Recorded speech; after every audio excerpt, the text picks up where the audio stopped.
So Battle, I already have two gauges here in my bullnose truck. On the top, I got a coolant temperature gauge, and on the bottom, I have a pyrometer. They're both quality gauges that I got from the Automotive Parts Performance Warehouse. And I want to also add a vacuum gauge because the C6 transmission in my bullnose truck uses vacuum to operate the VRV and the vacuum modulator. So I think it is important to have a vacuum gauge. So here's the vacuum gauge that I got that we are going to install.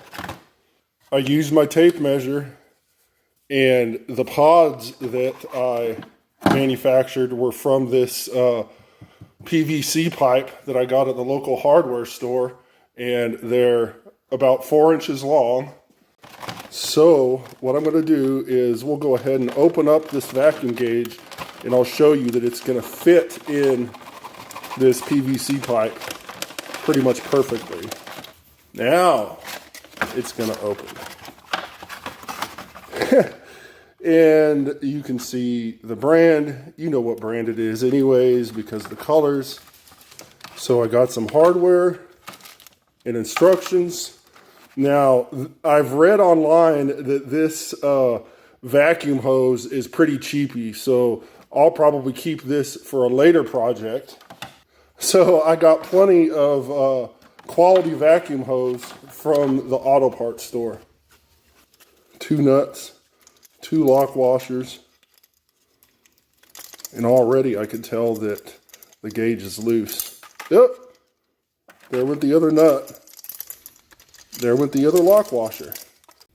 And then here's the gauge itself. Here's that PVC pipe that I got from the local hardware store. Perfect. So all we have to do is measure out 4 inches and cut it, and then we can drill the holes in it, and we can shoot it with some paint so it'll be ready tomorrow. So it looks like this end is a little bit more true. We could always hit it up with some sandpaper. So 4 inches right there. Look! You don't see that much anymore. So leave my gauge right here. We're going to have to hit it up with some sandpaper. So what I want to do is measure for my hole so that I can tighten it down with a screw in the A-pillar cover, which if I ever remove the gauges, I suppose that the A-pillar cover is damaged, but I could always attack it with some filler if I need to. And when I did the measurement, it was 1.25 inches. Come on, old 64. Right here. And we're going to use this 5/16 drill bit. I got PPE on because I'm about ready to sand, and some gloves. So I made the mark for the 5/16 drill bit. We'll go ahead and do some sanding first. I got 150 grit sandpaper Battle. So I guess it's a little bit better. I just used my punch and put a little divot in the PVC pipe so that our drill bit will not walk. There we go, that's all she takes. And I need to put another mark on the other side. So let's see here. And I'm not going to remove the other gauge pods from the truck. I'm just going to choose a smallish drill bit. I guess I could do 7/64. See? That's a small guy.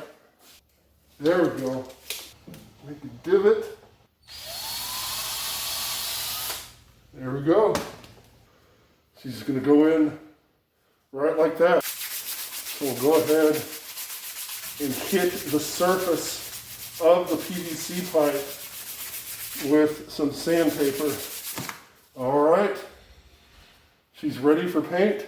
What I want to do is I'm going to hit it up with some denatured alcohol, and I'm going to get a wire coat hanger so that we can hang it up on the soffits outside, and then we'll spray it.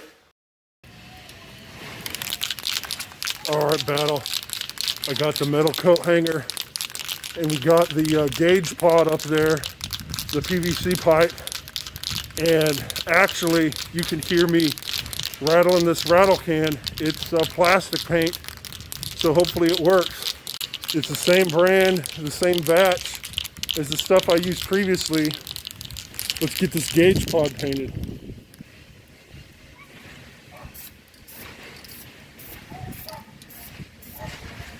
We want multiple light coats, Battle. All right, we're ready for the second coat. Here's the third coat. Oh, watch yourself, Battle. There you go, coat 4. I think maybe 5 will do it. We'll see how it looks after 5. So, Battle, here's the 5th coat.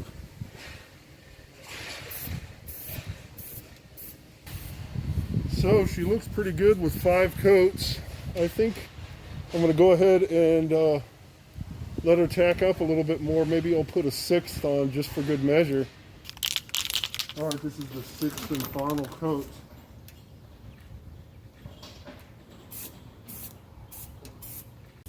So I think that's going to set up nicely. Here we go. Got some probably about 12 AWG wire. Black for ground, red for 12 volts DC. So there's the gauge, and then here is our pod that we manufactured. So here we have probably 4.5 feet of the wire.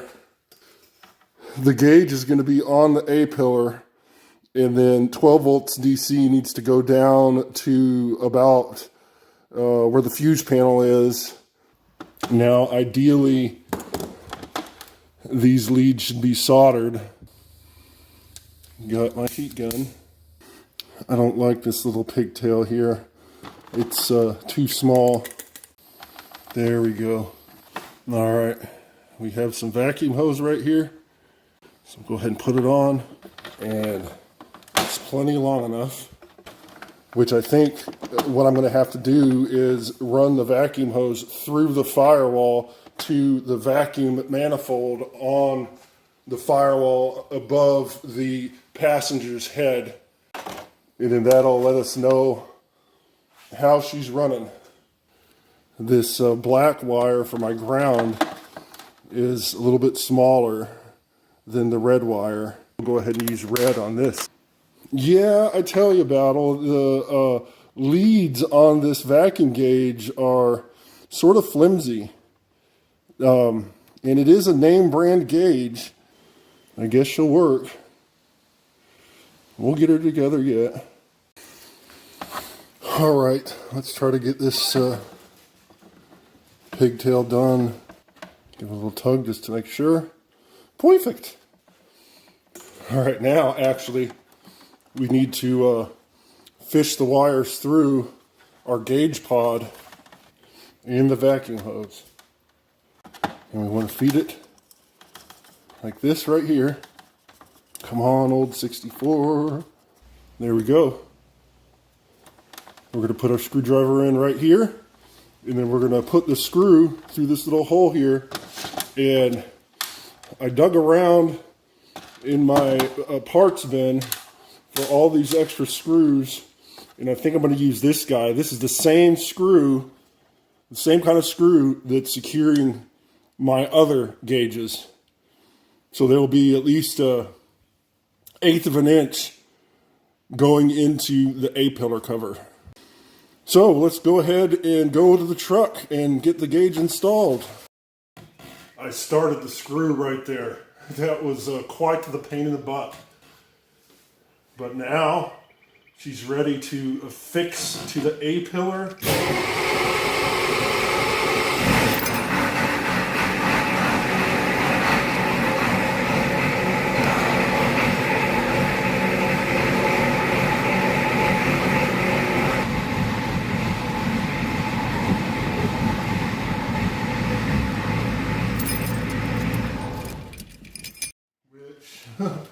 I guess I'm not very good at commentary in my battle.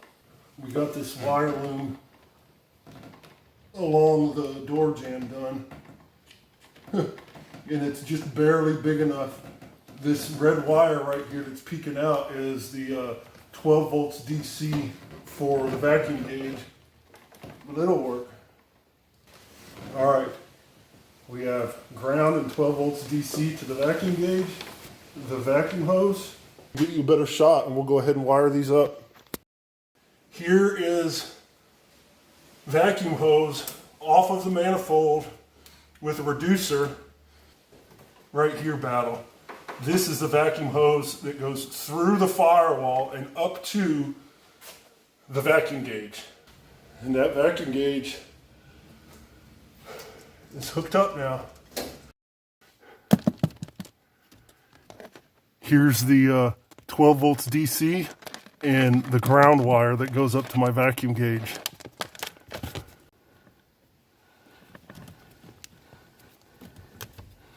Go ahead and strip that guy. Got a little Phillips screw right there in front of the light. See?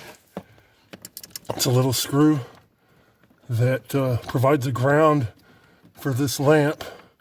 This is the 12 volts DC. That wire right there to the left of the emergency brake pedal is the one that goes to the vacuum gauge.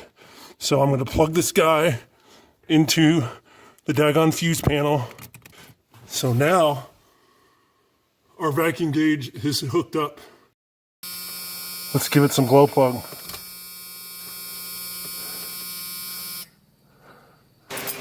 Watch the vacuum gauge battle.